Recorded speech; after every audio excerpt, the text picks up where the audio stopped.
गलत रास्ते से भी पलटने का सही वक्त होता है। इस वक्त को नजरअंदाज करो तो अंजाम बड़ा सख्त होता है।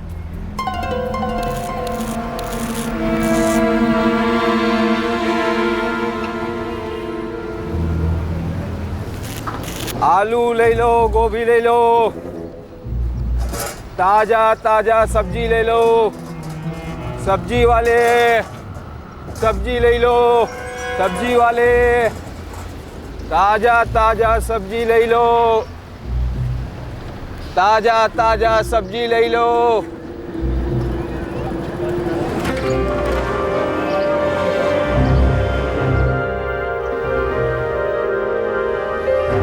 ताजा ताजा सब्जी ले लो।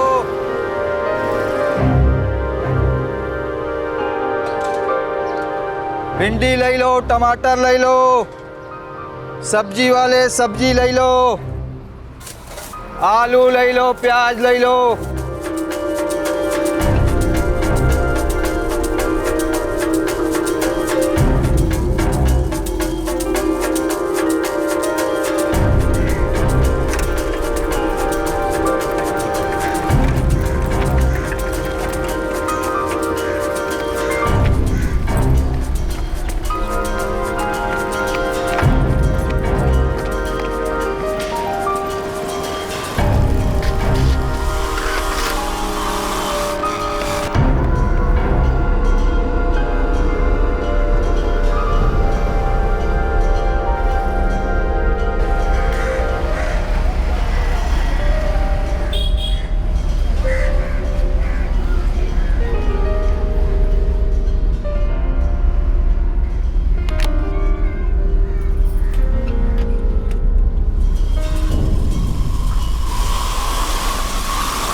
नहीं अजय, उस फ़ोन से कुछ हाथ नहीं लगा। नादिरापुर के एक पीसीओ से बमोनी के एक पीसीओ को किया गया था वो कॉल। बमोनी पुलिस स्टेशन को अलर्ट कर दिया गया है दिनेश के बारे में। सर, दिनेश की पत्नी कजरी को उठा लें? नहीं, अभी नहीं। नल में से पानी की तरह झूठ निकलेगा उसके मुंह से। ये दिनेश आज नहीं तो कल, कल नहीं तो परसों, कभी ना कभी तो घर लौटेगा।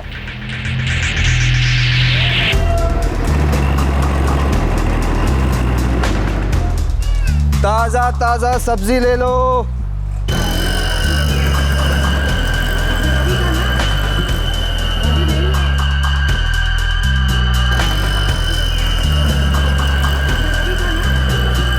सब्जी वाले सब्जी ले लो,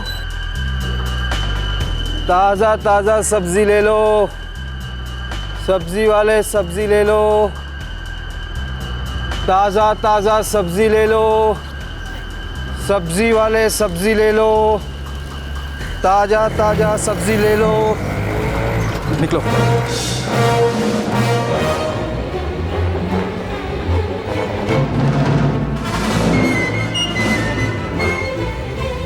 नकाब हटा, वरना यहीं ठुकेगा।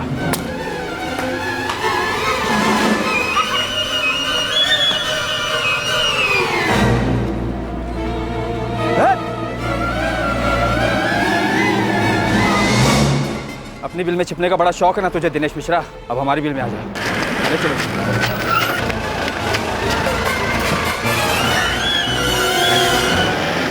माफ़ कीजिए कजरी जी, अपने पति दिनेश के हर जुर्म में आप बराबर के हिस्सेदार रही हैं। गुनहगार और उसके जुर्म को छुपाने वाला भी गुनहगार होता है। सर हमारा एक छोटा बच्चा है और मेरे पति दिनेश, सर वो हमारे परिवार में कमाने वाले इकलौते हैं। मैडम, यहाँ नादिरापुर से लेकर के सीधे धिलानपुर तक कई सारे ऐसे इकलौते कमाने वाले लोग हैं जिनको आपके पति दिनेश ने जमकर लूटा है। कई सारे थानों में उसके अगेंस्ट केसेस हैं, फ्रॉड के, रॉबरी के, संगीन जुर्म है। लंबा अंदर जाएगा दिनेश। देखो, दिनेश हमारे लिए मर चुका है और जब तक हम लोग जिंदा है तब तक ऐसा ही रहेगा। और कजरी, तुम बार बार हमारा समय क्यों बर्बाद कर रही हो? हमारा तुम्हारे साथ कोई वास्ता नहीं है। मुझे समझ में नहीं आ रहा कि मैं और किससे मदद मांगू। दिनेश बहुत मुश्किल में। बाबूजी ऐसे मत बोलिए। वो मुश्किल में कब नहीं था? कभी हमारी बात मानी थी उसने? ऊपर से तुम्हारी जैसी पत्नी मिली उसको। गलत करने से रोकने की बजाय तुमने उसका साथ दिया। अब तुम दोनों भुगतो तुम्हारे किए की सजा। बाबूजी, बाबूजी,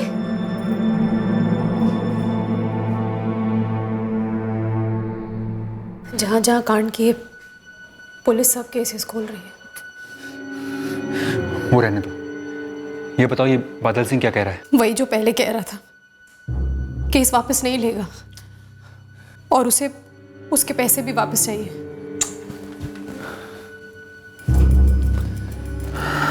ठीक है, मैं कुछ करने की कोशिश करता हूँ।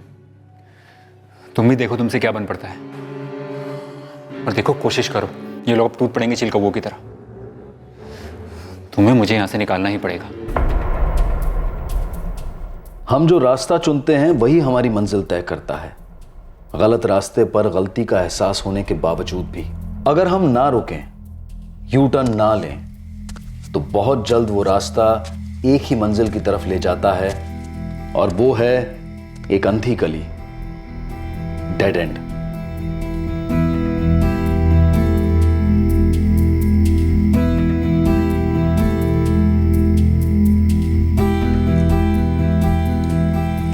दुकान बंद हो गई है, चलो।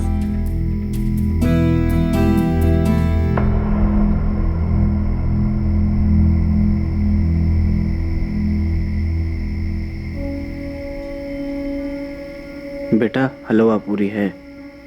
तो कंफर्म है ना अंदर सीसीटीवी नहीं है? अबे कुछ नहीं है, मैंने पता किया है सब, तो डर मत। कितना हाथ लगेगा? ये दुकान कुछ खास नहीं लग रही है। बेटा जितना हाथ लगेगा ना, मजे मारने के लिए बहुत है। कम से कम घर वालों के सामने भीख तो नहीं मांगना पड़ेगा। 2,500 किस लिए? ज़रूरत चाहिए बस। और वैसे भी 2,500 ही तो मांग रहा हूँ। 2,500 से होते तब भी पूछता किस लिए। पापा 26 का हो गया हूँ और आपको अभी भी हिसाब चाहिए। बेटा 26 की उम्र में लोग अपने माँ बाप को जेब खर्ची देते हैं। यहाँ दोपहर का खाना मेरी पेंशन से बनता है और रात का खाना तुम्हारी माँ की ट्यूशन से। और कीमती शौक पाल रखे हैं ना, तो उस कीमत को कमाना शुरू कर दो।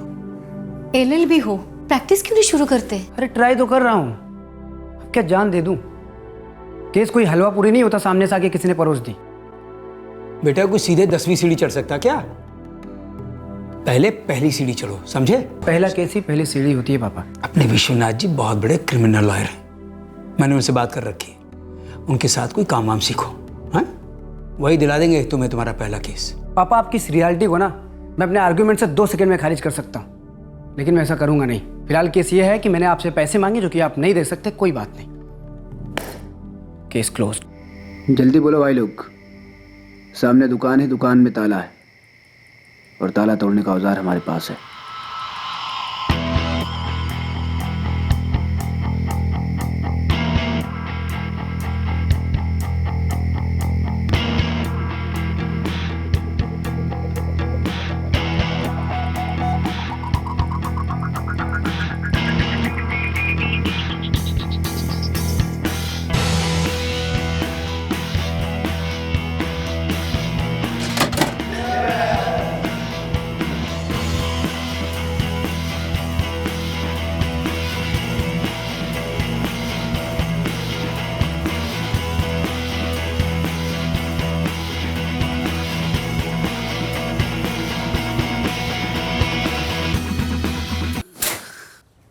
बंद करो ना पर्दा। उठो संतोष, संतोष उठो। हाँ बाबा। उठो। क्या है पापा, सुनो दो ना। तूने श्री साईं ज्वेलर्स की दुकान लूटी? क्या बोल रहे हो पापा सवेरे सवेरे आप? मैं नहीं बोल रहा हूँ, बाहर दरवाजे पर खड़ी पुलिस बोल रही है। मैं एक स्कूल की वाइस प्रिंसिपल रह चुकी हूँ। संतोष के पापा रिटायर्ड गैजेटेड ऑफिसर है सेंट्रल गवर्नमेंट के। हमारा बेटा चोरी कैसे कर सकता है? वो खुद एक एडवोकेट है, LLB। Good morning officer. अपने दिन की शुरुआत एक गलतफहमी से करने जा रहे हैं। चोर को पकड़ने के बजाय एक वकील को धरने आ गए। चोर नहीं, वकील का पता और उसकी असलियत दोनों बताइए हमें। तेरे दोनों साथी अर्जुन और नीरज इस वक्त हमारे लॉकअप में उल्टे लटक रहे हैं। और 15 को तुम लोगों ने कौन कौन से औजार इस्तेमाल किए, ज्वेलरी को कहां कहां बेचा, सब कुछ बता दिया उन लोगों ने। लॉयर साहब, ओपन एंड शट केस है।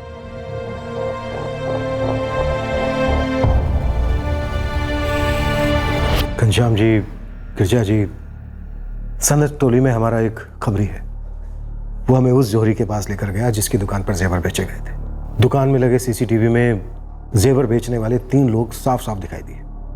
उनमें से एक आपका बेटा संतोष और बाकी के दोस्त नीरज और अर्जुन थे। बाकी के जेवर हमने नीरज के घर से बरामद कर लिए। मैं आपकी बात पर यकीन करता हूं सर, बस एक टाइम, सिर्फ एक टाइम आप मेरी बात पर यकीन कीजिए। देखिए, इससे पहले हमारे बेटे ने ऐसी कोई हरकत नहीं की है।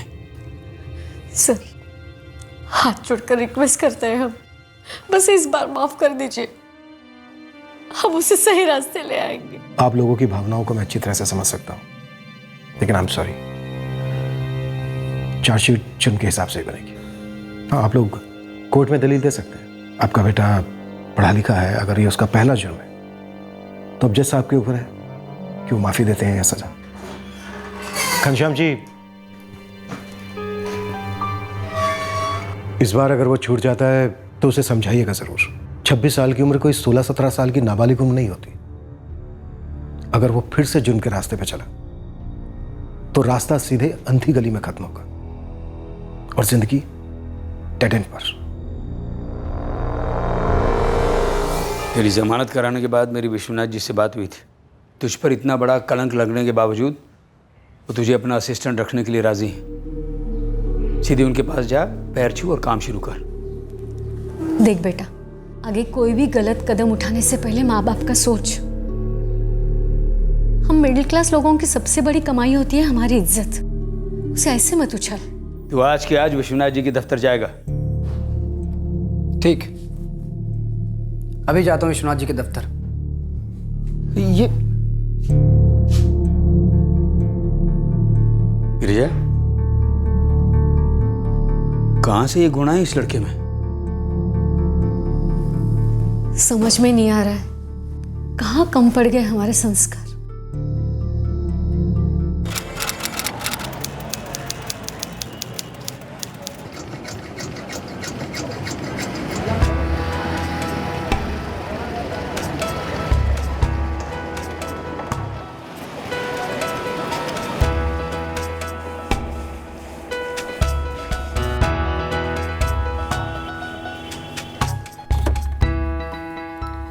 मैं कम इन सर? हाँ, आओ बैठो। तुम्हारे पिताजी घनश्याम जी खास है मेरे लिए।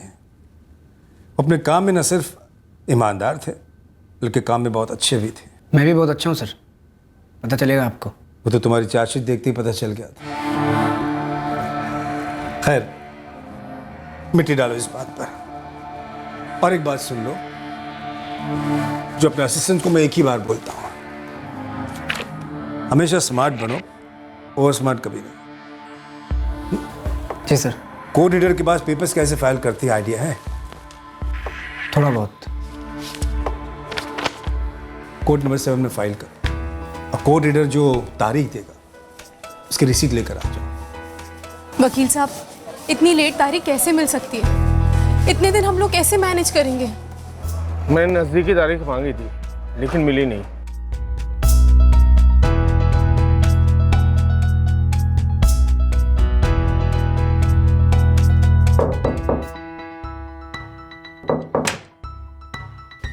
अरे वकील साहब आ गए।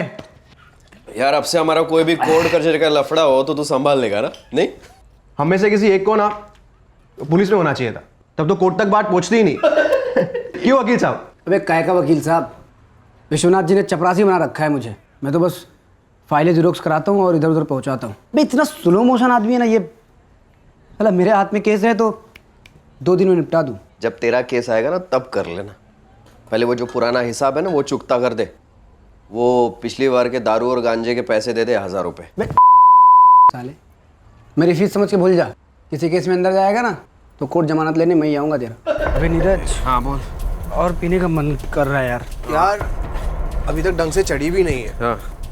ये मोमबत्ती सकल जाकर एक एक और मारते हैं क्या? हाँ यार, सिगरेट भी खत्म हो गई है।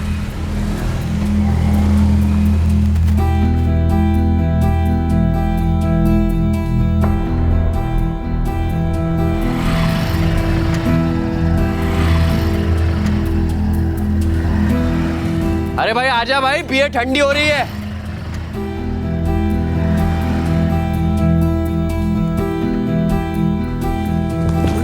फूटेगा कि नहीं? नहीं होने वाला है। नहीं होने वाला है। अरे मेरा भाई मेरे को मारने तो दे यार, एक सेकंड। ये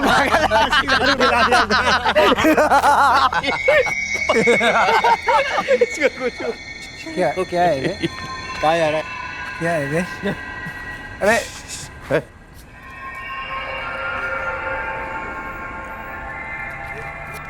हाउ आर यू मैडम? अरे अरे हमने कहा हाउ आर यू। देखो मेरा रास्ता छोड़। अरे हम इतना इज्जत से आपसे बात कर रहे हैं, आप बिना मतलब क्या कर रही है? अरे हम तो इंग्लिश में पूछ रहे हैं आपको। एक रास्ता क्यों छोड़े? एक काम करते हैं, आपको ही छोड़ दें, लिफ्ट दे देते हैं। आइए। नहीं मुझे लिफ्ट की जरूरत नहीं है, मैं अरे ज्यादा बन मत, ये स्टाइल, ये चकाचक कपड़े तो हम जैसे जवान मर्दों को गर्म करने के लिए पहनती है ना। चलना, राइट पे चलते हैं, थोड़ा ठंडा हुआ था। प्लीज मुझे जाने दो, मैं कुछ। अरे मेरा हाथ छोड़ो। एक तो जान लेती है। अरे रुकना, कहाँ भागती है?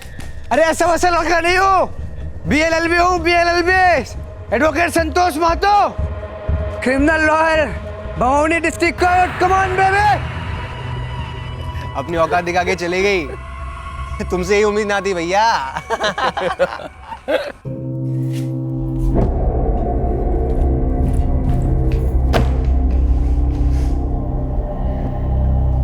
क्या हुआ? क्या हुआ?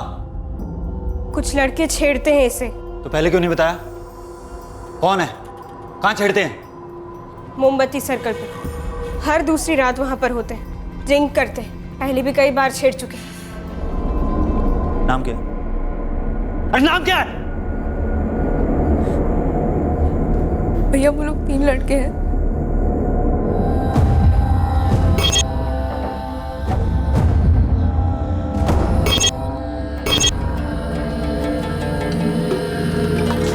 भैया ये क्या कर रहे हैं आप? पागल हो गए हैं क्या? अरे हम पुलिस में कंप्लेंट करते हैं ना, पुलिस केस हो जाएगा। हाथ छोड़ो। चल मारेगा मेरा भाई, मारेगा ये। चल भाई यार, बहुत देर हो गई अभी निकलते हैं। Good night. Good night, good night, bye. Good night. Game खत्म नहीं हुआ है? हाँ, कैसे कराऊंगा मैं? Good night. Good night, good night, चल गुड नाइट। अबे चाबी कहाँ है मेरी? ओए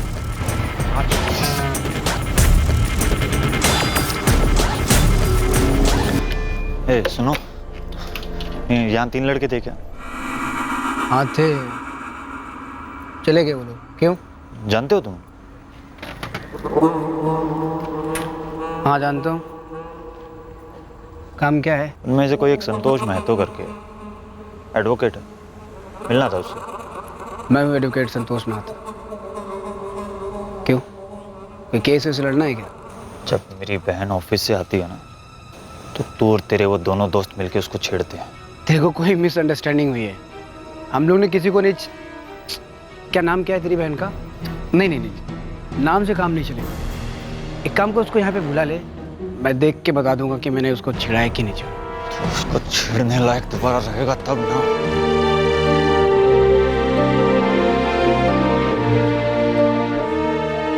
लेकिन मैडम हम क्यों मारेंगे अपने दोस्त को? हम वहां से निकल गए थे पहले। बेटा बहुत पिटोगे, सीधा अंदर जाओगे। क्या कांड किया था तुम लोगों ने? कौन आकर छुरी मार कर गया?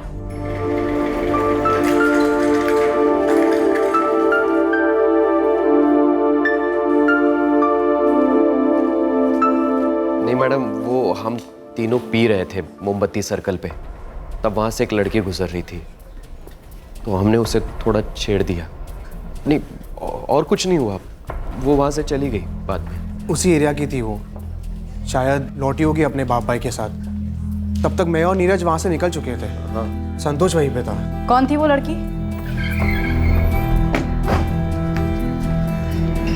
जिस आदमी का गला काटा है आपके पति ने, वो बहुत क्रिटिकल है। मैंने उन्हें पहले ही कहा था कि पुलिस के पास चलते, ये मामला अपने हाथ में ना ले, पर उन्होंने मेरी एक नहीं सुनी। वो लोग हर बार मुझे छेड़ते थे, लेकिन मैंने कभी भैया को नहीं बताया। लेकिन कल रात उन लोगों ने लिमिट क्रॉस कर दी। फोन बंद करके बैठे हैं तुम्हारे किशोर भैया, उनसे कहो सरेंडर कर दें। वरना अगर हमें मेहनत करनी पड़ी तो तकलीफ उन्हें ज़्यादा होगी। सर, ये वही संतोष महतो है जिसने ज्वेलरी की दुकान लूटी थी। फिर से कोई लफड़ा किया इसने? सर, शालिनी उसी लड़की पूजा के घर गई है जिसके भाई किशोर ने संतोष के ऊपर चाकू से हमला किया था। ये संतोष अपने दो साथीदार नीरज और अर्जुन के साथ मिलकर पूजा को मोमबत्ती सर्कल पर छेड़ता था, लेकिन कल ये संतोष पूजा के पीछे कुछ ज्यादा ही पड़ गया सर, ऑलमोस्ट मोलेस्ट। और इस बात की शिकायत पूजा ने अपने भाई किशोर से कर दी और फिर किशोर ने संतोष के ऊपर अटैक कर दिया। अभी क्या कंडीशन है संतोष की? डॉक्टर्स का मानना है कि बचने की उम्मीद कम है और ऑपरेशन चल रहा है सर।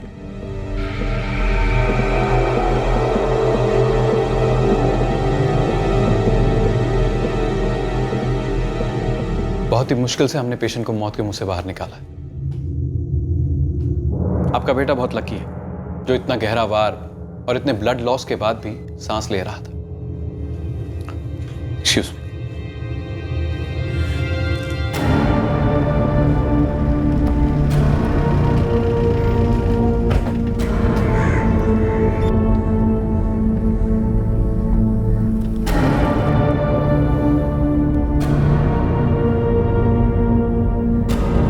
हथियार इसी में है।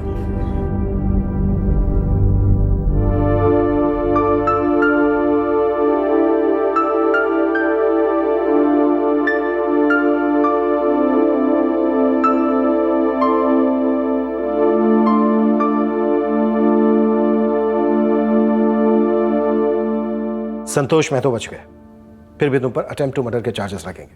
तुम एक सीधे साधे इंसान हो, तुम्हें कानून अपने हाथ में नहीं लेना चाहिए था। हमारे पास आते, कंप्लेन करते।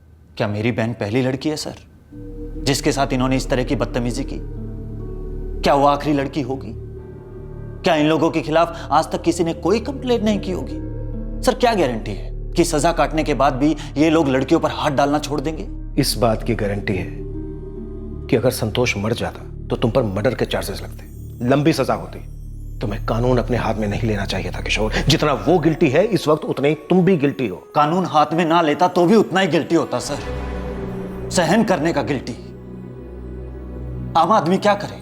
वेट करता रहे तब तक जब तक कि उसकी बहन, बेटी, पत्नी का रेप ना हो जाए, मर्डर ना हो जाए, तब लड़ाई करे इंसाफ के लिए। हमसे ज्यादा तो इन क्रिमिनल्स को इंसाफ मिलता है, बेल मिलती है ताकि बाहर जाकर और ज्यादा जुल्म कर सके। सर, क्या आप मुझे लिखकर दे सकते हैं ये जो बच गया है, ये संतोष महतो, ये फिर से ऐसी हरकत नहीं करेगा?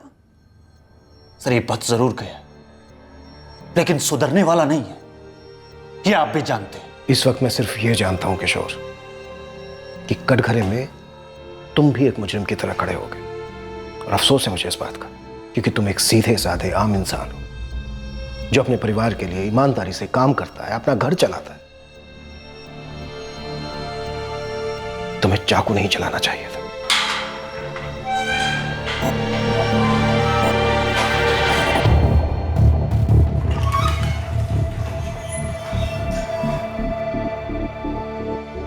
घनश्याम जी, गिरजा जी, देखिए, तकदीर हमेशा 2 बार दस्तक नहीं देती, लेकिन आपके बेटे की तकदीर ने दूसरी बार भी दस्तक दी। एक बार चोरी के जुर्म में दयालु जज ने उसे बचा लिया, दूसरी बार लड़की के छेड़ने पर लड़की के भाई ने गला काटा, डॉक्टर्स ने उसे बचा लिया। शायद तकदीर तीसरी बार दस्तक नहीं देगी अगर उसने अपना रास्ता नहीं बदला तो। आपके बेटे संतोष की हरकतों की वजह से एक आम आदमी कानून को अपने हाथ में लेने के लिए मजबूर हो गया। समझ में नहीं आ रहा सर, खोट कहाँ है? हमारी परवरिश में या हमारे खून में? ये तालीम हमने तो नहीं दी साहब। इस वक्त आप लोगों का बेटा एक अंधी गली में घुस चुका है, और अगर अब भी उसने अपना रास्ता नहीं बदला तो इस अंधी गली के अंधेरे से उम्मीद की रोशनी का आना लगभग नामुमकिन है। ये मैं नहीं, मेरा कई सालों का तजुर्बा कह रहा है।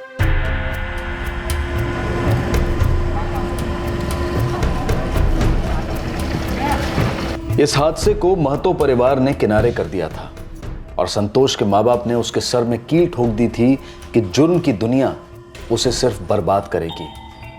उस वक्त ऐसा लग रहा था कि उनकी जिद संतोष पर असर करने लगी थी। संतोष सीनियर क्रिमिनल लॉयर विश्वनाथ प्रसाद को फिर से असिस्ट करने लगा। ऐसा लगने लगा कि आखिरकार संतोष जुर्म की अंधी गली में से सफलतापूर्वक निकल चुका था। पर क्या ऐसा था? और कितनी एप्लीकेशंस डालनी होंगी अनवर जी? कजरी बहन, काफ़ी लंबी लिस्ट है जुर्म की आपके पति दिनेश की। बहुत सारे थानों में कंप्लेंट दर्ज है। भाई हम तो एप्लीकेशन देकर उससे बहस कर सकते हैं सज़ा कम करवाने के लिए, जुर्म तो कम नहीं करवा सकते ना।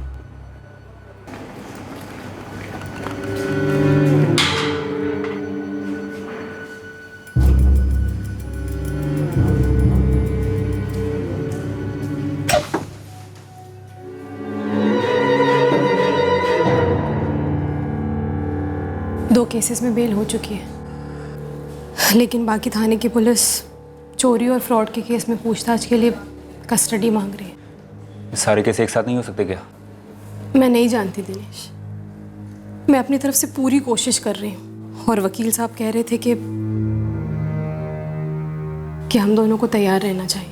इस चीज़ के लिए? वो कह रहे थे कि हम सज़ा कम करवाने की मांग कर सकते हैं, पर सज़ा होगी ज़रूर। पूरी दुनिया में एक मैं ही मिला था। इस बादल सिंह को तो मन करता है खत्म कर दूं। सारे मसले की जड़ वही है।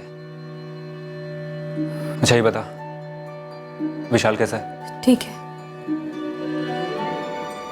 अच्छा सुनो, पैसे की थोड़ी तकलीफ है। ये कोर्ट कचहरी के चक्कर में सारे पैसे खत्म हो गए। मैं कुछ बंदोबस्त करता हूँ।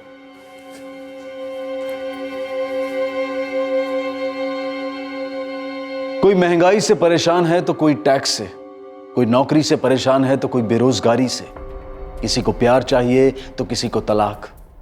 हर किसी को कुछ ना कुछ चाहिए जो उसे नहीं मिल रहा है। इन सारी परेशानियों के साथ आम इंसान हर रात सोता है, पर जागता है उम्मीद के साथ कि मेहनत करता रहूंगा, कोशिश करता रहूंगा, कोई ना कोई रास्ता जरूर निकलेगा। लेकिन जुर्म के रास्ते पर उम्मीद का अकाल है। मुजरिम अपनी ही करनी से अपने आप को नाउमीदी के रास्ते पर धकेल देता है। उसकी जिंदगी में कभी कोई चौराहा नहीं आता, उसके सामने कोई विकल्प नहीं होता। सामने अंधी गली होती है, डेड एंड होता है और पीछे कानून।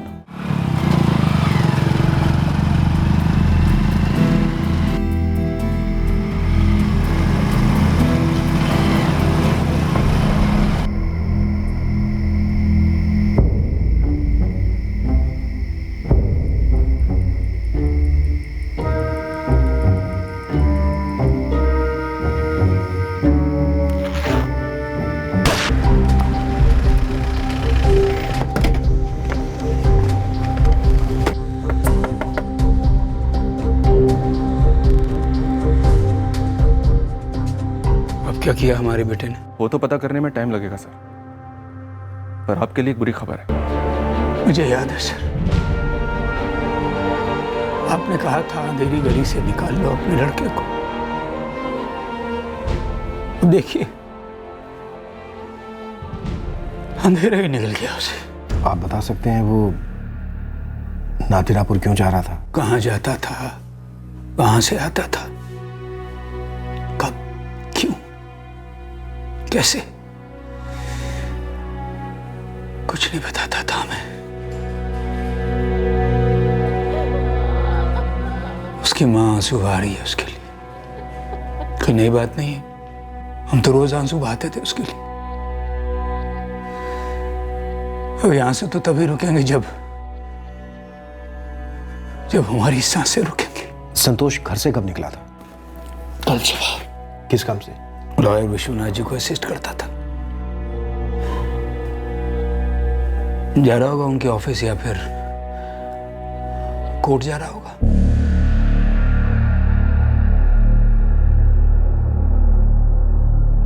हमें मोटरसाइकिल, उसका पर्स, उसका मोबाइल फोन, ये सब उसकी बॉडी के पास से मिला है।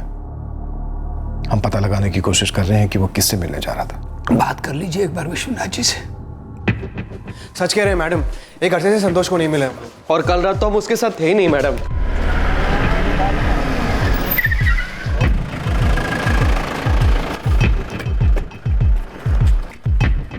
आपके असिस्टेंट संतोष महतो का मर्डर हो चुका है। क्या? शालिनी सर, संतोष का एक कॉल स्कैन करो। क्या पता खूनी ने फोन के कॉल लॉग्स में से कुछ डिलीट किया हो। Yes sir. मैं तब तक संतोष के दोस्त अर्जुन और नीरज से बात करता हूँ। नादिरापुर? ना, नादिरापुर में मेरा कोई क्लाइंट है ही नहीं। और दूसरी बात, संतोष क्लाइंट से डायरेक्ट मिलने की स्टेज पर था ही नहीं सर। उसे तो मैं बस सिर्फ को रीडर के पास पेपर्स फाइल करने का काम देता था।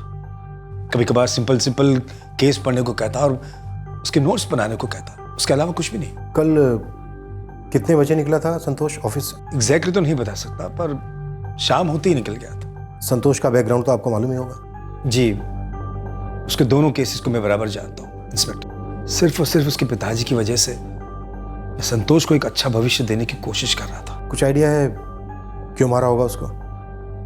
क्या दुश्मनी हो सकती है उसकी किसी के साथ? नहीं, अभी तो कुछ आइडिया नहीं है इंस्पेक्टर, पर जैसे मुझे कुछ पता चला मैं फौरन आपको फोन करता हूँ। पता नहीं सर, वो जो लड़की का कांड हुआ उसके बाद तो संतोष और हमारी दोस्ती काफ़ी ठंडी पड़ गई थी। और सर ऐसा नहीं कि हम बात नहीं करते थे, पर सर वो वाली बात नहीं थी। नादरापुर में क्या है? पता नहीं ये नादिरापुर कहाँ से आ गया है। नादरापुर बाईपास रोड पर संतोष की लाश मिली हमें। पर सर संतोष ने तो कभी नादिरापुर का नाम नहीं लिया हमारे सामने। सर, हमारे सबसे खास खबरियों को नादरापुर में छोड़ दिया मैंने। अगर संतोष मेहतो का वहाँ कोई कनेक्शन है तो वो जरूर ढूंढ निकालेंगे। नादरापुर पुलिस को भी इन्फॉर्म कर दिया है। कॉल रिकॉर्ड्स शालिनी स्कैन कर रही है इस वक्त। मोबाइल लाश के पास ही मिला था? जी हाँ सर, बाइक और बटुआ भी। सर, ये केस चोरी का नहीं हो सकता, ये कुछ और ही है। ये जो भी कुछ और है बड़ा अजीब है। सर, संतोष महतो के कॉल रिकॉर्ड्स में कुछ भी अजीब नजर नहीं आ रहा है। लगभग सभी कॉल्स माँ बाप को किए गए हैं या उनकी तरफ से आए हैं। कुछ कॉल्स एडवोकेट विश्वनाथ के ऑफिस के भी हैं। ये संतोष इतना संस्कारी और मासूम तो था नहीं। एक डकैती, एक मोलेस्टेशन, खुद अटेम्प्ट टू मर्डर का शिकार। इसके पास जरूर कोई दूसरा नंबर होगा जिससे अपनी क्रिमिनल एक्टिविटीज ऑपरेट करता होगा। और हो सकता है सर ये दूसरा नंबर क्राइम सीन से किसी ने गायब कर दिया हो। सर, मैंने पूरी कोशिश की ये पता लगाने की कि कोई दूसरा नंबर ऑपरेशनल था या नहीं।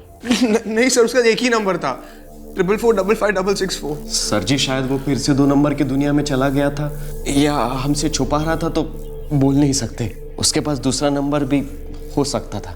मैं शायद अपने बेटे के बारे में कुछ भी नहीं जानता था। मैं संतोष के दूसरे फोन के बारे में पूछ रही थी। मैं नहीं जानता उसके पास दूसरा फोन था भी या नहीं। गिरजा जी को पता होगा। उसका तो रो रो के बुरा हाल है।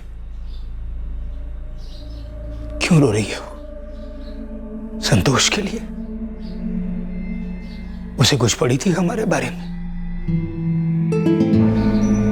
फिर उसके खोने का क्या गम? उसे तो बहुत पहले खो चुके थे हम।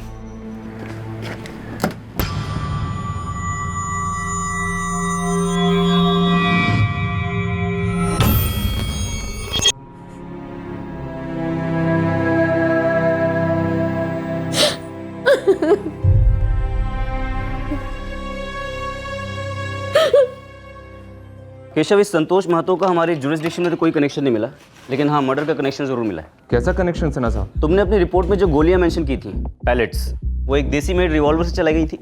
हाँ, संतोष की बॉडी से 4 गोलियां बरामद हुई थी। 19 जनवरी को हमारी बीट में भी एक मर्डर हुआ और उस मर्डर के लिए भी एग्जैक्टली सेम गोलियों का इस्तेमाल किया गया। फर्क इतना है कि हमको विक्टिम ब्रजेश सचान की बॉडी के पास से कोई आइडेंटिफिकेशन नहीं मिला, जैसा कि आपको संतोष महतो के पास से मिला था। लेकिन 2 दिन के बाद हमें पास के सिरोनिया थाने से एक मिसिंग कंप्लेंट मिली जो कि ब्रजेश सचान से मैच हुई। कौन था ये ब्रजेश सचान? एक ट्रैवल एजेंसी में ड्राइवर था, किसी पार्टी को ड्रॉप करने जा रहा था नादिरापुर, जब उसका मर्डर हुआ और उसकी गाड़ी चोरी की गई। शालिनी, तुमने जो एंगल सजेस्ट किया है कि तंग आकर जलील ना होने के इरादे से खुद संतोष के फादर घनश्याम महतो ने अपने बेटे का कत्ल करवा दिया हो, यह बेबुनियाद तो नहीं लगता। लेकिन नादिरापुर पुलिस से जो खबर मिली है ब्रजेश सचान का कत्ल और कार चोरी की, उससे थोड़ा डाउट होता है। दोनों कनेक्टेड हो सकते हैं सर। मतलब वही गिरोह या सुपारी किलर जिसने सचान को मारा, उन्हीं ने संतोष को भी मारा? सर, संतोष पढ़ा लिखा होने के बावजूद एक जुगनू की तरह जुर्म की दुनिया की तरफ अट्रैक्ट हो रहा था। हो सकता है किसी ने इस बात का फायदा उठाकर उसकी जिंदगी का दिया ही बुझा दिया हो। तुम एक बार फिर शक की सुई retired gazetted officer Ghanshyam Mahto की तरफ घुमा रही हो। मोटिव उन्हीं का सबसे स्ट्रांग है, और किसे इतनी तकलीफ होगी?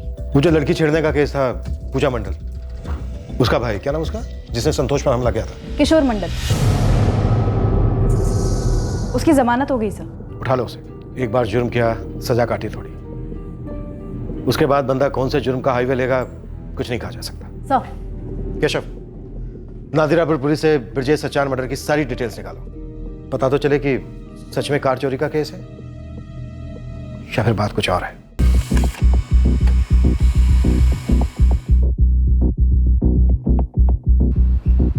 संतोष महतो को देसी मेड रिवॉल्वर से मारा गया। सुपारी किलर्स का काम हो सकता है। मैडम ज़रूरी नहीं कि हमेशा बंदूक सिर्फ सुपारी किलर उठाए। संतोष के फादर के पास भी हो सकती है। माँ बाप का अभी तक तो कोई इन्वॉल्वमेंट नजर नहीं आया मैम, काफ़ी छानबीन की है। इस चुराई हुई गाड़ी का क्या चक्कर है? मैम वही चोर बाजार वाले, गाड़ी चुराया, चेसिस नंबर मिटाया, पुर्जा इधर का उधर किया, कलर चेंज किया, किसी को बेच दिया। तो फिर इस सब से संतोष महतो के मर्डर का क्या कनेक्शन है? अभी तक तो कुछ सामने आया नहीं, लेकिन अगर आपको लगता है कुछ कनेक्शन है तो हम कनेक्शन निकाल के रहेंगे। सर, काफ़ी सारे लोग लगाए गए हैं जिले के गराज और दुकानों में। 100% अभी तक गाड़ी को फुल चेंज भी कर दिया गया होगा। चेंज भी किया गया होगा और हो सकता है गाड़ी सड़क पर भी चल रही हो। अब अगर किसी ने गाड़ी को मॉडिफाई किया है तो गाड़ी किसी न किसी के पास गई भी होगी। पता करो किसके पास गई है। इस ब्रिजेश सचान मर्डर केस में ये गाड़ी मेन टारगेट थी। उसे चोरी करने के इरादे से ही हायर किया गया था। बमोनी पुलिस को शक है कि ये केस एडवोकेट संतोष महतो के मर्डर केस से भी जुड़ा हो सकता है।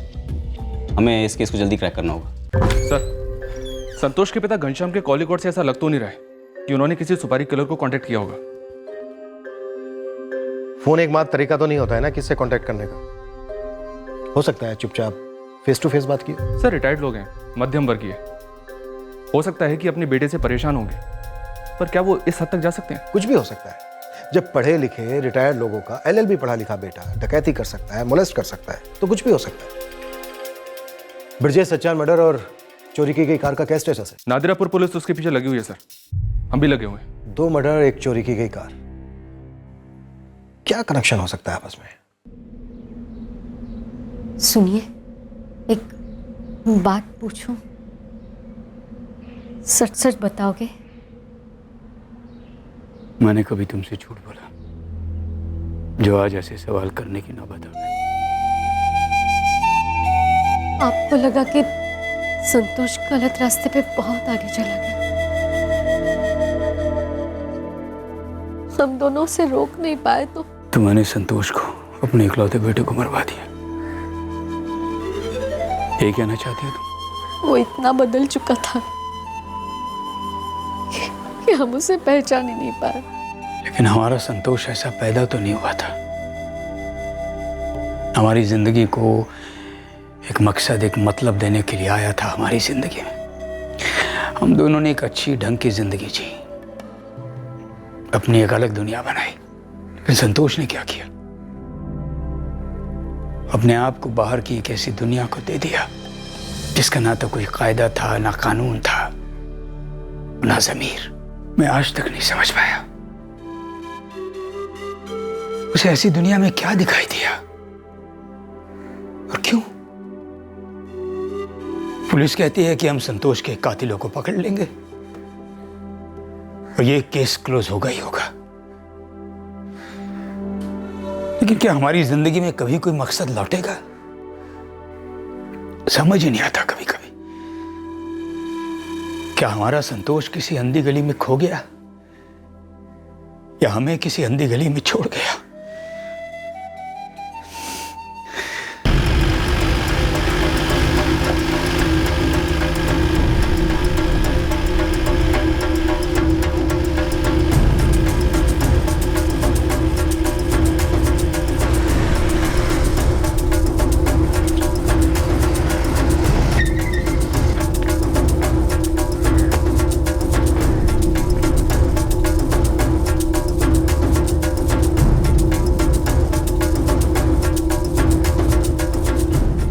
चुराई गई कार बड़ी स्मूथली एक हाथ से दूसरे हाथ जा रही थी।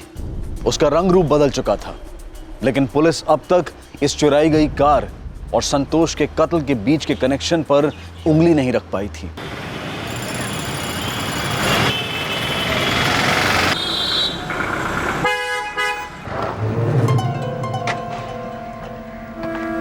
एक चाय देना यार। चंदर, ये लालू दास नाम की तो कोई हिस्ट्री नहीं है, ना पुलिस वालों के पास, ना हम खबरियों के पास में। आप अपना नाम और नंबर बताइए। लालू दास। लालू दास फर्जी नाम है, लेकिन आदमी असली है। और ये नकली नाम तो कोई क्रिमिनल या हिस्ट्री शीटर ही लेगा। और कांड भी तो देख, गाड़ी चुराई, ड्राइवर के उधर ही ठोका, पक्का कुछ छटा हुआ बदमाश। ये हो सकता है। अच्छा सुन, कल एक तरोताज़ा गाड़ी आई सेकेंड हैंड मार्केट में, बिकने के लिए तैयार है। तुक्का लगाओ और बोलो अपने सब लोगों को, चांस लो, हो सकता है वही गाड़ी हो।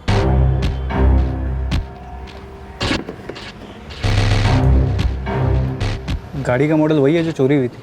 हाँ, कैलाश ट्रेवल्स कंपनी है जिसके मालिक कैलाश त्रिवेदी ने खरीदी है। अब चोरी वाली गाड़ी तो है, पर ये नादिरापुर वाली है या कोई और है ये बताना मुश्किल है। अब उसी मॉडल की गाड़ी कहीं और से भी तो चोरी हो सकती है ना। सिन्हा साहब, मतरानी चौक से बिल्कुल लगकर ऑफिस है कैलाश त्रिवेदी का। ठीक है केशव, मुझे थोड़ा टाइम दो, मैं इस कैलाश त्रिवेदी की पूरी इन्फॉर्मेशन निकलवाता हूँ। देखते हैं कितने पानी में घुसा पड़ा ये। बड़ी जल्दी में था ये संतोष महातो। विश्वनाथ जी का नया नया असिस्टेंट था, मगर बातें ऐसी करता था जैसे खुद ही केस लड़ने वाला। हरीश जी, हम नादिरापुर से उसका कनेक्शन ढूंढ रहे हैं। अब विश्वनाथ जी तो कह चुके हैं कि उनका कोई क्लाइंट नहीं था नादिरापुर में।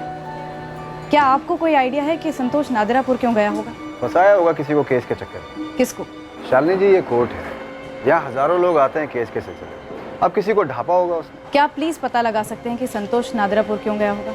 किस पार्टी से मिलने गया होगा? बात करनी पड़ेगी 2-4 लोगों से। सर, इस कैलाश त्रिवेदी का कोई डिटेल क्रिमिनल रिकॉर्ड नहीं है, पर एक अरसे से ये चोरी की गाड़ियां खरीदता और बेचता रहा है। और कहता है कि सेकंड हैंड गाड़ियाँ हैं। जी सर, साथ में एक ट्रैवल का बिजनेस भी चलाता है, साइड बिजनेस ही समझ लीजिए सर। और एक बात थी सर। क्या? सर, ये जो दिनेश मिश्रा है जिसे हमने पकड़ा था। हाँ, कई सारे थानों में केसेस दर्ज हैं उसके खिलाफ। जी सर, ये रहता तो नादिरापुर में था, पर इसने सारे कांड नादिरापुर के बाहर किए। और इत्तेफाकन इस दिनेश मिश्रा का भी एक साइड बिजनेस था ट्रैवल का। ये सेकंड हैंड टेम्पो बस खरीदता था और उसे लीज पर चढ़ा देता था। और ये सेकंड हैंड भी बेशक चोरी के होंगे। अजय, क्या लगता है कोई कनेक्शन है? कनेक्शन का तो पता नहीं सर, पर हो सकता है कि कैलाश त्रिवेदी भी कुछ ऐसे ही ऑपरेट करता हो, बाहर से गाड़ी चुराना और यहाँ बेचना। सिन्हा, इन चीजों को लगता है कि यही गेम खेल सकते हैं। अब हम इनको मिलकर कंफ्यूज करेंगे। यशफ सर, तुम दिनेश मिश्रा से मिलोगे बामोनी डिस्ट्रिक्ट जेल और पता करोगे कि संतोष महतो से इसका क्या लेना देना। समझ गया सर। शालिनी, तुम नादिरापुर जाओगे, Kailash travels second hand car खरीदो। जी सर। तुम्हारी गाड़ी की किलोमीटर रीडिंग क्या थी जिस वक्त चुराई गई? अभी 5 मिनट में सारे डिटेल भेजता हूँ मैडम। हम लोग कहीं भी गाड़ी भेजने से पहले मीटर रीडिंग लेकर रखते हैं।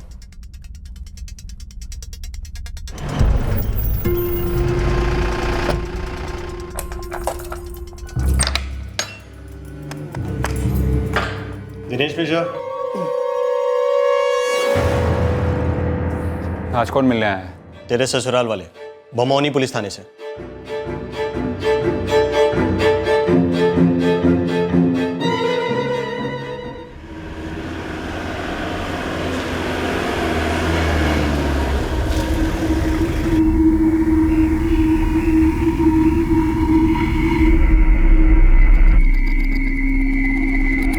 नमस्ते। नमस्ते मैडम। हमें गाड़ी खरीदनी है। अरे हाँ हाँ सर, इतनी गाड़ियाँ खड़ी है ना, पसंद कीजिए।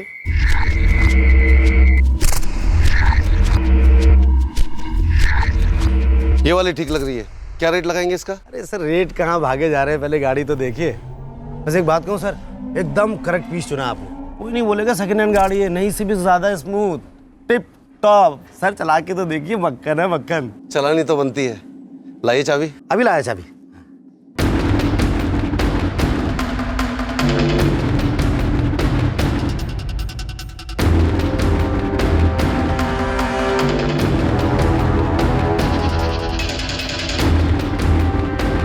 ये लीजिए।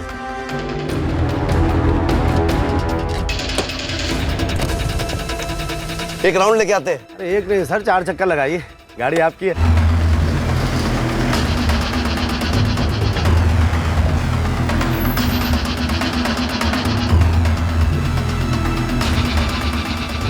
हेमंत की गाड़ी से 150 किलोमीटर ज्यादा चली है ये गाड़ी। ये वही गाड़ी है रावत।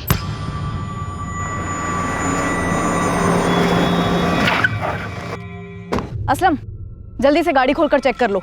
जी मैम साहब।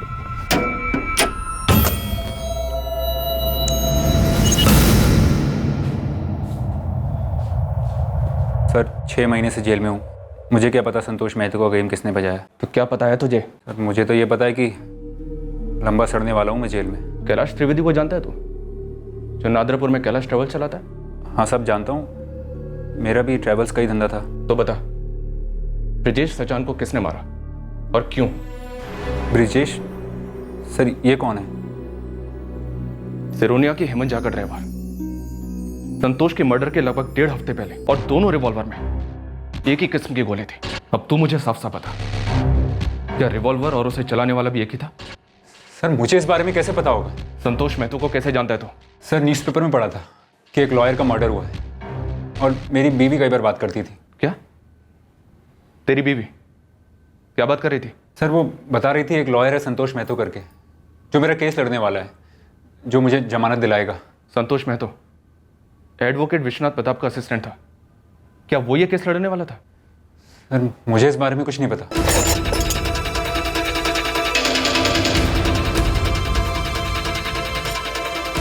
मैडम, चेचिस नंबर तो मिटा दिया गया है और पेंट भी ताजा ताजा किया हुआ है। ये पक्का चोरी की गाड़ी है।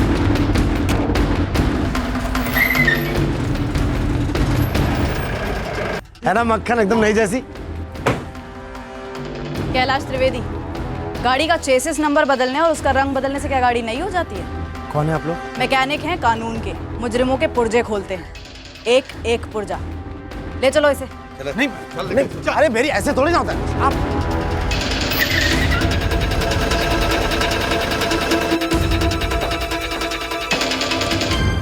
दिनेश मिश्रा ना, उसका केस मैंने लिया ही नहीं। पर दिनेश मिश्रा का तो कहना है कि संतोष महतो उसकी जमानत के लिए कोर्ट में एप्लीकेशन करने वाला था। ऐसा कैसे हो सकता है? संतोष मेरा असिस्टेंट था, मेरे कहे बिना वो ऐसे कैसे कर सकता है? आपने कोर्ट में इंक्वायरी की? मैंने भी सुना है हरीश कि संतोष महातो दिनेश की बेल एप्लीकेशन फाइल करने वाला था। पुलिस कह रही है कि दिनेश ने उन्हें बताया संतोष महतो उसका केस लड़ रहा था। दिनेश की बीवी कजरी पहले मेरे थ्रू थी, लेकिन पिछले 2 महीने से कोई फ़ोन नहीं आया।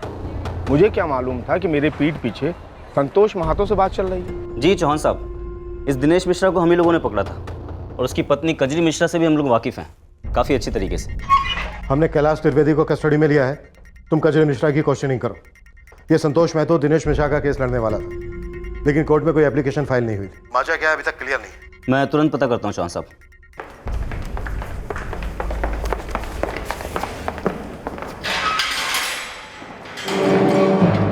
कैलाश त्रिवेदी, अभी तक हमने सर्विसिंग शुरू नहीं की है, और इतना समझ ले कि ना यहाँ पानी का इस्तेमाल होता है ना ही ऑयल का। मतलब ऐसा खोल के रखेंगे कि कोई जोड़ नहीं पाएगा, सेकंड हैंड बिक नहीं पाएगा। सर मैं सच कह रहा हूं, मैं इन दोनों मर्डर्स के बारे में कुछ नहीं जानता।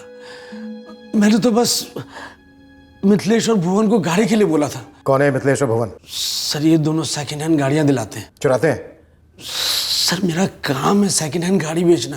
अरे किस जमाने में हो यार, वो 2 पीस बिके हुए अरसा हो गया, एक ही गाड़ी बची मेरे पास।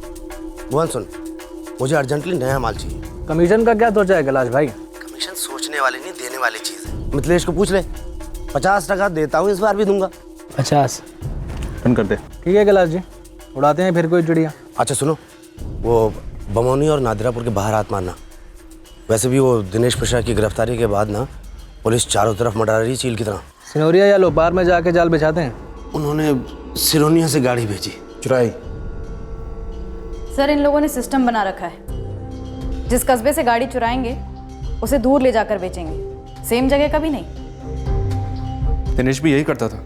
इस गाड़ी को चुराते वक्त इसके ड्राइवर की छुट्टी कर दी गई, परमानेंट छुट्टी, गोलियां खिलाकर। लगभग 1.5 हफ्ते बाद वही गोलियां संतोष महतो को खिलाई गई, उसी जगह पर, नादिरापुर बाईपास। इस वकील का क्या ताल्लुक था तुम्हारे धंधे से? बोल रहा हूं, मुझे इन दोनों मर्डर के बारे में कुछ नहीं मालूम। वो 21 जनवरी को भुवन और मिथिलेश ने बताया था कि गाड़ी मिल गई है, काम चालू है उस पर। चिड़िया हाथ में आ गई है कैलाश भाई, बस 2 दिन का काम है, फिर ले जाओ। हाँ लेकिन काम करवाने के अलग से पैसे लगेंगे। काम एकदम सटीक होना चाहिए, ढंग का। वो तो हमेशा से ही होता है। वैसे कहाँ से उड़ाई? वही जहाँ से कहा था, सिरोनिया।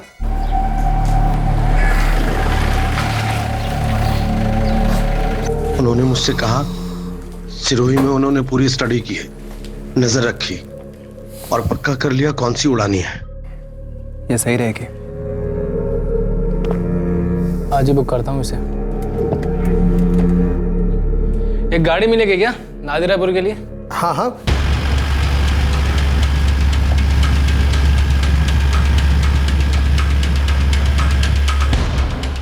ब्रिजेश नाम बताया था ना? जी। रुको जरा साइड में, थोड़ा हल्का हो ले हम।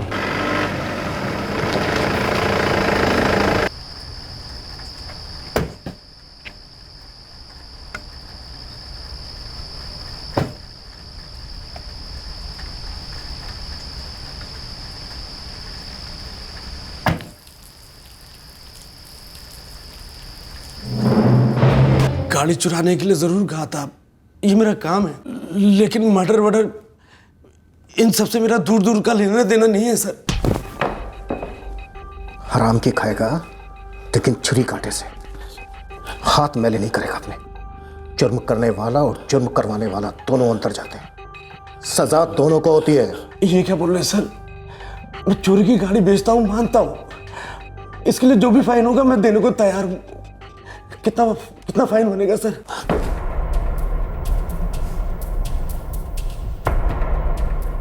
घूस ऑफर कर रहा है? हाँ चल ठीक है, एक हेल्प कर मेरी। बोलिए सर। संतोष महतो की पूरी स्टोरी सुना। शुरू हो जा। अगर टाइम लगाएगा ना तो फिर मैं शुरू हो जाऊंगा। मेरा हाथ पैर डंडा सब एक साथ शुरू होगा। वो संतोष फायदा उठाना चाहता था। कैसा फायदा? किसका फायदा? बहती गंगा में हाथ धोने आया था, बिरयानी की खुशबू सूंघी और सीधे दावत पे चला आया। साफ साफ बोल, ये शायरी और कविता मत सुना।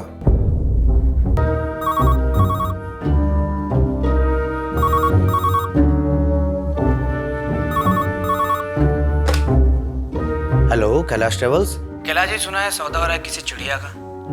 कौन बोल रहा है? एडवोकेट संतोष महतो बोल रहा हूँ। कैलाश जी, इस गाड़ी का सौदा सिर्फ हम करेंगे। गाड़ी तो मिथिलेश और भुवन ने चुराई थी, ये किस बात का सौदा करने पहुंच गया? वो ब्लैकमेल को सौदा बोल रहा था सर। 1 लाख? क्या बात कर रहे हैं संतोष जी? इस गाड़ी से मुझे कुछ नहीं मिलने वाला है। सजा मिलेगी। चाहिए? क्या बात कर रहे हैं? वो क्या है ना कि तकदीर और दिमाग दोनों टेढ़े निकले, वरना वकील बुरा नहीं हो कैलाश जी। जुर्म सूंघ लेता हूँ। न्यूज़ देखी मैंने, नादरापुर बाईपास पे लाश मिली है ड्राइवर के, पर गाड़ी नहीं मिली। सिरोनिया की गाड़ी थी। 2 और 2 4 कर लिए मैंने, जो कि मिलेंगे आपको। उसमें से चाहिए मुझे 1 लाख। तो 2 और 2 मिला के हो गए 5, 50 एडवांस। वो 2 लोग हैं। कौन? मिथिलेश और भुवन। आपको कैसे मालूम? आप बस इतना जान लो कि वो लोग अब थर्ड पार्टी भी नहीं रहे। आपको किसी को 50% भी देने की जरूरत नहीं पड़ेगी। ये सौदा सिर्फ मेरे और आपके बीच में होगा, और मुझे चाहिए 1 लाख। विन विन है जी, विन विन समझते हैं ना? अब संतोष को भुवन और मिथिलेश के बारे में कैसे पता चला? सौदे के बारे में कैसे पता चला? गाड़ी के बारे में कैसे पता चला? मुझे कुछ नहीं मालूम है, कसम से सच बोलता हूँ सर। केशव सर, मिथिलेश और भुवन की हिस्ट्री निकालो। सर। शालिनी, नादरापुर जाओ, वहाँ इंस्पेक्टर सिन्हा से पता करो कि उन्हें कजरी मिश्रा से क्या पता चला। सर, ये केस बहुत उलझा हुआ है। ये सिर्फ कार चोरी और बिक्री का केस नहीं है, यहाँ मामला कुछ और ही है।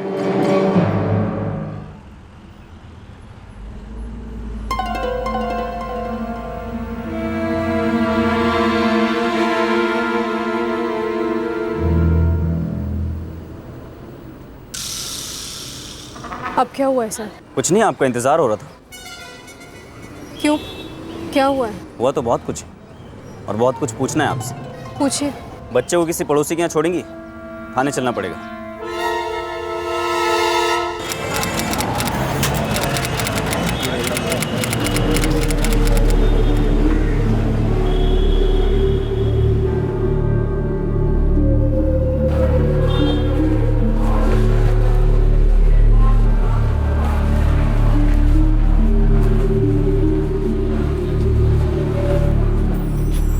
ऐसी भी क्या टेंशन है मैडम?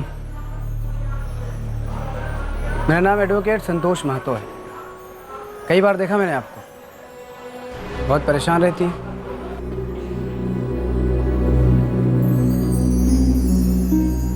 मैं कुछ मदद कर सकता हूँ आपकी? क्रिमिनल लॉयर हूँ। हाँ, मैं संतोष महतो को जानती हूँ सर, और ये भी जानती हूँ कि किसी ने उसे मार डाला। अपने पति दिनेश की जमानत करवाने की बात हुई थी तुम्हारी एडवोकेट संतोष महतो से? उसी ने की थी सर। उसने कहा कि वो बहुत आसानी से दिनेश को जेल से छुड़वा देगा। वो आदमी सर बहुत बड़ी बड़ी बातें करता था, और मैं सब चुपचाप बस सुनती रहती थी। केस कोई भी मुश्किल नहीं होता है, बस वकील को सिर्फ घुमाने आना चाहिए। और आपके पति का केस बहुत ही पेचीदा है। उन्होंने जितने भी जुर्म किए ना, ये चोरी, डकैती, रॉबरी, ये लगभग 20 थानों के अंडर में है। कुल मिला के बात ऐसी है कि ये लोग अब आपके पति को आटे में ले रहे हैं। जो पुलिस होती है ना, ये जब किसी को पंजे में लेना चाहती है ना, तो बहुत मुश्किल होती है, समझ लो। कड़वी है। जी सॉरी, मैंने चीनी डाली तो थी। चाय नहीं, आपके पति की हकीकत कड़वी है। 2 महीने से दर दर कोर्ट के चक्कर काट रही हूँ। बच्चा छोटा है मेरा, बहुत परेशानी है वकील साहब। देखिए, परेशानी दूर हो सकती है, कड़वी हकीकत मीठी भी हो सकती है। क्योंकि कानून के कप में कोई चांदी का चमचा घुमा सकता है तो वो सिर्फ मैं हूं। मैं उन्हें यकीन दिला दूंगा कि पुलिस को आपके पति को जेल में रखने की कोई जरूरत नहीं है।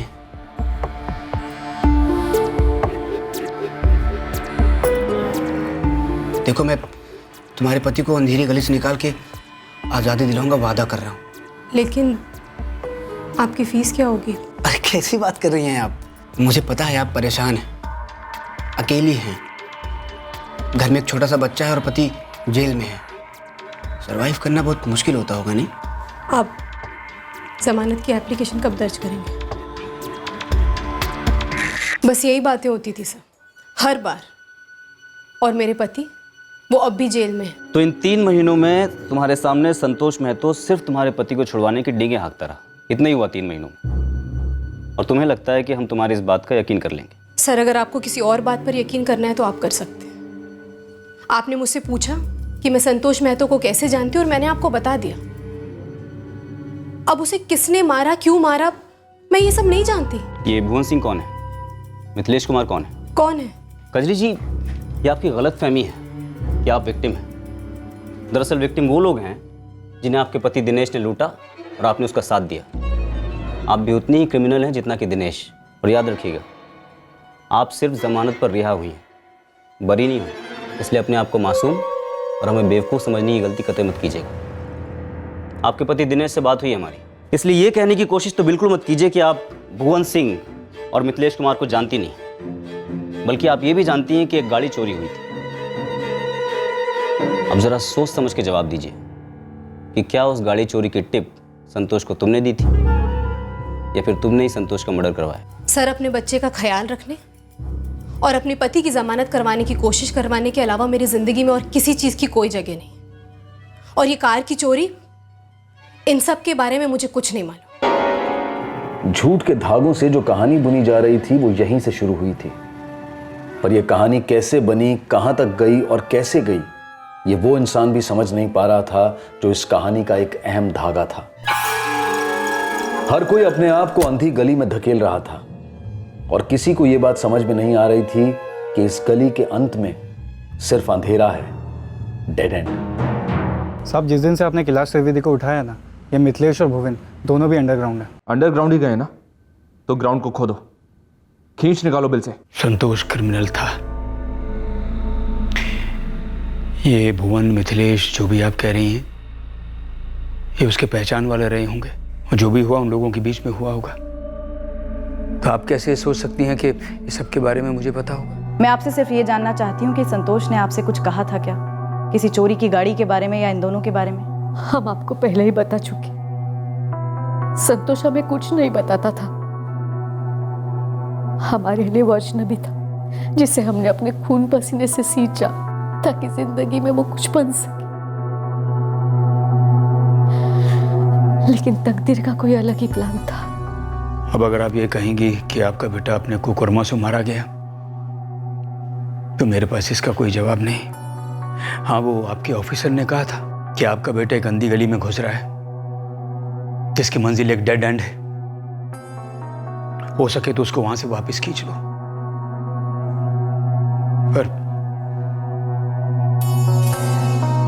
पर हम ऐसा नहीं कर सके।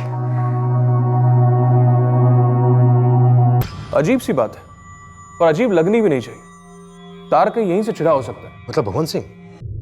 क्योंकि मैं ये तो जानता हूं कि पिछले 1 साल से मिथिलेश खुला घूम रहा है, उसे गिरफ्तार नहीं किया गया, और दिनेश मिश्रा को गिरफ्तार करवाने में मिथिलेश का हाथ था। सही अनुमान लगाया आपने। क्यों कजरी? मिथिलेश और भुवन थे इस कांड के पीछे, और तूने मुझे बताया तुझे कुछ मालूम नहीं। उसे झूठ बोलेगी? पति हूं तेरा, कोई पुलिस वाला नहीं हूं। चल क्या रहा है मेरे पीछे? कजरी बता मुझे क्या चल रहा है? कजरी मेरे पीछे चल क्या रहा है मुझे बता। भुवन को 2 साल की सजा सुनाई गई थी, 2 जनवरी 2016 को उसकी जमानत हुई और वो यहाँ से रिहा हुआ। फिर इंस्पेक्टर? भुवन और ये दिनेश मिश्रा, ये दोनों एक ही सेल में कैद थे। भुवन कहाँ है? बोल कचरी, क्या हो रहा है? बोल कचरी, हो क्या रहा है? वही हो रहा है जो अब तक होता है दिनेश। तुम पकड़े गए, हमारे बैंक अकाउंट जब्त कर लिए गए। एक छोटा बच्चा है हमारा जिसकी मैं परवरिश नहीं कर पा रही हूँ। अकेली हूँ, दुखी हूँ। देख कचरी, मुझे गोल गोल मत घुमा। मुझे ये बता कि संतोष मेहतो का मर्डर क्यों किया गया। कचरी देख, मैंने भुवन को तेरे पास इसलिए भेजा था ताकि तेरी मदद हो सके, वो तेरा हाथ बटाए। कचरी ध्यान से सुन, मैंने अनगिनत चोरियां की हैं, डाके डाले हैं, ठगाए लोगों को, लेकिन कभी किसी की जान नहीं ली। क्योंकि एक वन वे टिकट होता है, आदमी गया तो गया, फिर वापस नहीं लौटता। कचरी मुझे सीधे सीधे बता, क्या गेम खेल रही है तू? तू क्या शामिल है इस मर्डर में? हाँ कचरी, कचरी, कचरी मुझे बता कचरी, कचरी बोलना कचरी। चल दिनेश, चलता हूँ। भुवन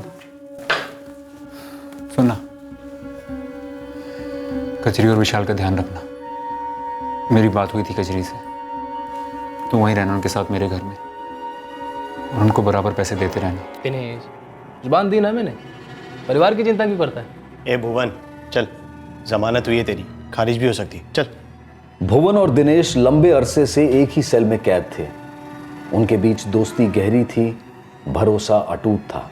सिन्हा, कड़ियां जुड़ने लगी हैं अब। जेल में भुवन और दिनेश एक ही सेल में थे। भुवन को बेल मिली और दिनेश ने उससे अपने बीवी बच्चों का ख्याल रखने के लिए कहा। और यहाँ इत्तेफाकन दिनेश की पत्नी कजरी का संतोष मेहतो से कांटेक्ट हुआ। वकालत पढ़ा हुआ था, असिस्टेंट वकील था और खुद का क्रिमिनल रिकॉर्ड भी था। उसने बढ़ा चढ़ाकर दावा किया हुआ कजरी से कि वो दिनेश को जेल से छुड़वाने में उसकी मदद करेगा। भुवन और उसके एक दोस्त मिथिलेश ने एक कार चुराई, ड्राइवर का मर्डर किया, और इस बात का पता संतोष मेहतो को चल गया। उसने इस कार की चोरी से पैसे बनाने की सोची। लेकिन संतोष को ये बात कैसे पता चली? उसका सिर्फ एक ही जरिया हो सकता है और वो है कजरी। दो मर्डर हुए। अब सोचने वाली बात यह है कि क्या ये दोनों मर्डर वाकई में एक कार की चोरी को लेकर हुए? मम्मी, आपको बुखार है? नहीं बेटा, परेशान हूं। कुछ गलत हो गया? सब गलत हो गया। जो नहीं करना चाहिए था वो किया, जो नहीं होना चाहिए था वो हुआ। जैसे पापा छोड़कर मुझे गए थे वैसे आप भी जाओगे? प्लीज मम्मी, मुझे कहीं छोड़कर मत जाना। मेरा जाना या नहीं जाना मेरे हाथ में नहीं है विशाल। और अब तो मैं चाह के भी कुछ नहीं कर सकती। पर विशाल, तुम मुझे एक प्रॉमिस करो। क्या? कि चाहे कुछ भी हो जाए पर तुम गलत रास्ते पर नहीं जाओगे। मैंने और तुम्हारे पापा ने गलत रास्ते पर चलकर अच्छा घर बनाने की कोशिश की, पैसे कमाने की कोशिश की, ताकि तुम्हारे लिए कुछ छोड़ सके। हम कब इतने आगे निकल गए कि हम इतना फंस गए, पता ही नहीं चला। और अब आगे सिर्फ एक दीवार है, एक डेड एंड है।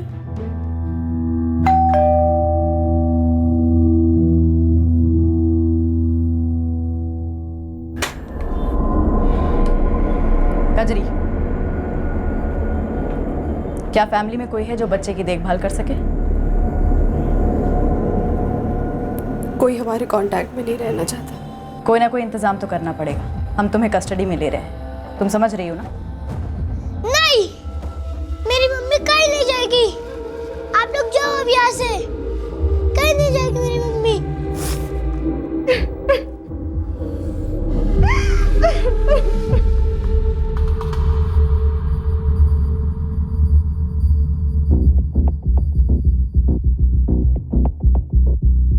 सर, अब फिर से क्यों लेके जा रहे हैं सर?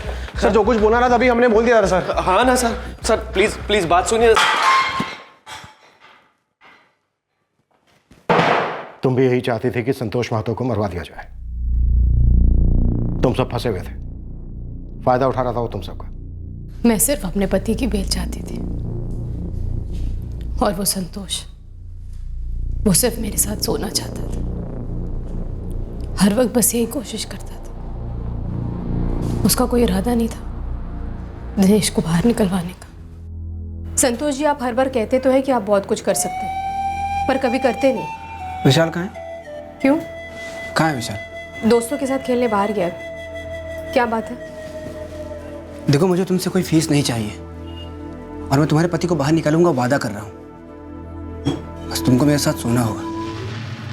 संतोष जी, रहने दीजिए, आप कुछ मत करिए मेरे लिए। अरे देखो, तुम मुझे खुश कर दो, तुम्हारा पति बाहर होगा, प्रॉमिस कर रहा हूँ मैं तुमसे। देखो, लड़ो नहीं, किसी को कुछ नहीं पता चलेगा। छोड़िए मुझे। और तुम्हारा पति बाहर आएगा, मैं वादा कर रहा हूँ। चलेगा? छोड़िए मुझे।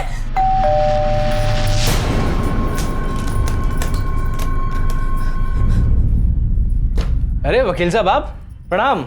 प्रणाम। और वकील साहब, अब आ रहे हैं कि जा रहे हैं? जा रहे हैं। और अब वकील साहब, हम तभी मिलेंगे जब आपके साथ बेल एप्लीकेशन रेडी होगी। हाँ ठीक है, बात तो हो ही गई है, तो 2 दिन में रेडी करके मिलता हूँ फिर आपसे। और तुम आओ यार, कभी ऑफिस मिलो, आते ही नहीं हो तुम। क्या हुआ, सब ठीक तो है? हाँ। वकील साहब बौखलाए हुए लग रहे थे, आप परेशान लग रही हैं। नहीं, ऐसा कुछ नहीं है।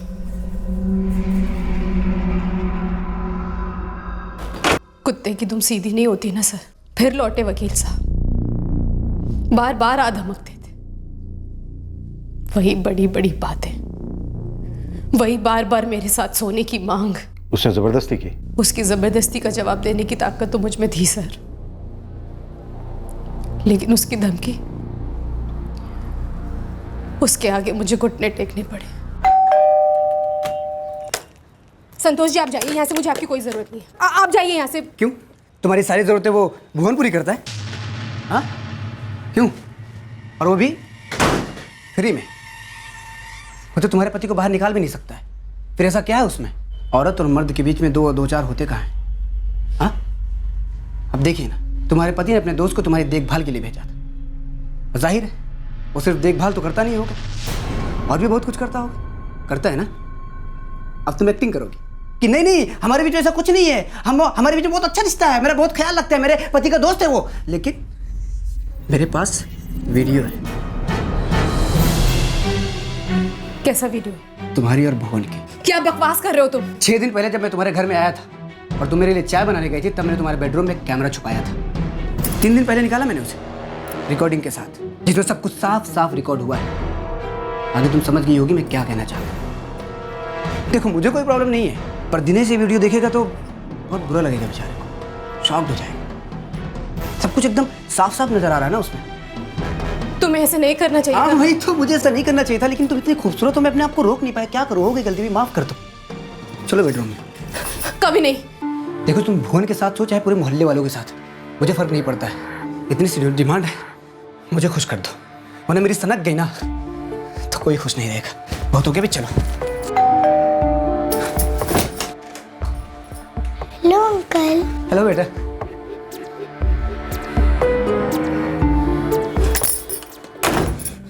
उस दिन विशाल के आने से मैं उसे टाल सकी, लेकिन उसकी धमकियां बहुत बढ़ी। मेरे लिए बहुत मुश्किल हो गया। कार? कौन सी कार? मेरे पास कोई कार नहीं है। नाटक मत कर भुवन, मेरे को पता है तूने और मिथिलेश ने मिलके सिनोनिया से गाड़ी चोरी की है। न्यूज़ पढ़ा मैंने, ड्राइवर ब्रिजेश सचान को भी तुम दोनों ने मारा है, लाश मिली है उसकी। अभी ड्रामा बंद कर।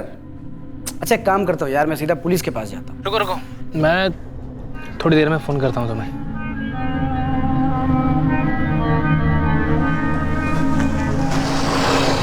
क्या हो गया? कौन सी इमरजेंसी आ गई? ये संतोष महतो को कैसे मालूम पड़ा कि हमने चुराई है गाड़ी? ये भी जानता है सिरोनिया से चुराई और कैलाश त्रिवेदी को बेचने वाले। ये जरूर उस अर्जुन ने बताया होगा। कौन अर्जुन? एक लौंडा है यार, नादिरापुर का। मैंने उसको कुछ नोट पकड़ा दिए थे कि अगर कोई गाड़ी दिखे तो हमें स्पॉट कर दे, लेकिन नादिरापुर से बाहर। अब उसका सामने से कॉल आया था मुझे कि उसने कोई गाड़ी देखी है, लेकिन मैंने उसको बताया कि हमारी रिक्वायरमेंट पूरी हो गई और हमने एक गाड़ी उड़ाई है सिरोनिया से। तो अर्जुन ने संतोष को बताया? यार एक काम आया था, निकल गया हाथ से। ऐसा काम पे? गाड़ी चुरानी थी। तगड़ा कमीशन देने वाली थी पार्टी। कौन है ये पार्टी? नादिरापुर में रहने वाले 2 लोग हैं। वो लोग गाड़ी चुराने का धंधा करते हैं। उनको नादिरापुर और बमौनी के बाहर से गाड़ी चुरानी थी, क्योंकि खरीदार खुद बमौनी का ट्रैवल एजेंट है। उन्होंने कहा कि ट्राई कर ले। मैंने एक अच्छी गाड़ी स्पॉट की और उनका फ़ोन आ गया कि सिरोनिया से उन्होंने टिप टॉप गाड़ी उड़ा ली है। यार ये पार्टी है कौन जो सिरोनिया से गाड़ी उड़ा के नादिरापुर ले जा रहे हैं? मैंने मिथिलेश से बात की थी, उसका साथीदार है भुवन। भुवन धमकियाँ दे रहा है मुझे, कह रहा है कैलाश के साथ गाड़ी की डील वो तय करेगा, कमीशन भी वही लेगा, वरना हमारे बारे में जाके पुलिस को बता देगा वो। लेकिन इन सब में मैं भी पिस रही हूँ। तुम? वो सिर्फ तुम दोनों को धमकी नहीं दे रहा, वो मुझे भी ब्लैकमेल कर रहा है। नहीं, मैं समझा नहीं। तुम्हें कैसे? संतोष कह रहा था कि उसने मेरे बेडरूम में कैमरा लगा दिया। मुझसे कहता है कि मेरे साथ सो जाओ, वरना वो टेप जेल में ले जाकर दिनेश को दिखा देगा, जिसमें हम दोनों हैं। साला कमीना। मैं दिनेश को क्या मुंह दिखाऊंगी भुवन? मैं क्या बोलूंगा उससे? मुझे लगा इस प्रॉब्लम का बेस्ट हल है संतोष को मार दो। किसी की जान ले लेना बेस्ट हल लगा तुम्हें? तो और क्या करती मैं सर? कैसे करती? कुछ सूझ नहीं रहा था मुझे। दिल से नफरत करती थी मैं उससे। किसी भी हालत में मैं उसके साथ सोना नहीं चाहती थी। घिन आती थी मुझे उससे। संतोष जी, मैंने सोच लिया, अगर आप इतना ही चाहते हैं तो ठीक है, करते हैं, पर मेरे घर पर नहीं, कहीं और। ठीक है, कहीं और भी चलेगा, बस तो मुझे खुश कर दो। मैं माधोपुर में हूँ, एक लॉज में, यहाँ आ जाना। भुवन और मिथिलेश तुम्हें मेरे पास ले आएंगे।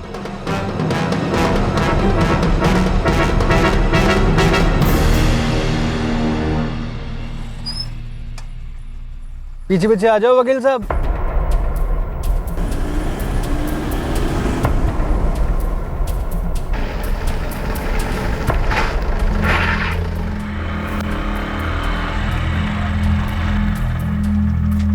अबे क्या हो गया, गाड़ी क्यों रोक दी? थोड़ा हल्का हो लेते हैं वकील साहब। हमको भी बहुत जोर से है यार, हम भी जरा हल्के हो लेते हैं।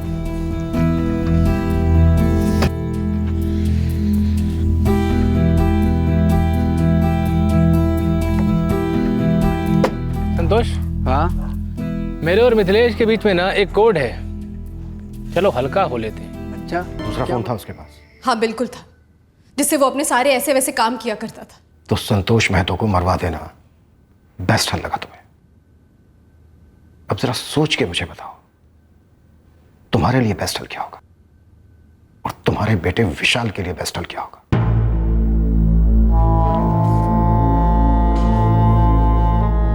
जो जो रास्ते मुजरिमों ने लिए वो सभी आकर यहीं खत्म हुए। ये सिर्फ एक भ्रम होता है कि जुर्म का रास्ता डेड एंड को नहीं बल्कि कहीं और ले जाता है। हम जो करते हैं, जो फैसले लेते हैं, वही तो तय करते हैं कि रास्ता कौन सा होगा और मंजिल कौन सी होगी। किसी का बेटा, किसी के माँ बाप हमेशा सोचते रहेंगे कि हमारे करीबी लोग उस रास्ते पर गए ही क्यों जब उन्हें मालूम था कि लौटना नामुमकिन है। कजरी, मिथिलेश और भुवन को आईपीसी की धारा 302 के तहत हत्या के लिए और धारा 201 के तहत सबूत मिटाने के लिए गिरफ्तार किया गया है। मिथिलेश और भुवन पर ब्रिजेश सचान के कत्ल का चार्ज भी लगा है। इन दोनों के साथ साथ कैलाश त्रिवेदी को चोरी के इल्जाम में गिरफ्तार कर लिया गया है। सभी आरोपी इस वक्त न्यायिक हिरासत में हैं। जुर्म का कोई साइज नहीं होता, कोई मापदंड नहीं होता ये बताने के लिए कि कितना गलत होने वाला है और कितना सही। फिर चाहे आप जितने झूठ की डोर से एक पट्टी बनाकर अपने जमीर की आंखों पर बांध लो। जुर्म के हाईवे पर हमेशा एक तो ऐसा मौका आता ही है जब प्रकृति या अंदरूनी आवाज या कोई तीसरा आपको सतर्क करता है कि मुड़ जाओ, जुर्म के रास्ते से लौट आओ, आगे डेड एंड है, अंधी गली है, फंसना पक्का है। फिर मुलाकात होगी अगले एपिसोड में एक और चौंका देने वाले केस के साथ। इस तरह के और भी एपिसोड देखने के लिए हमारे चैनल को सब्सक्राइब करें और बेल आइकन दबाना ना भूलें।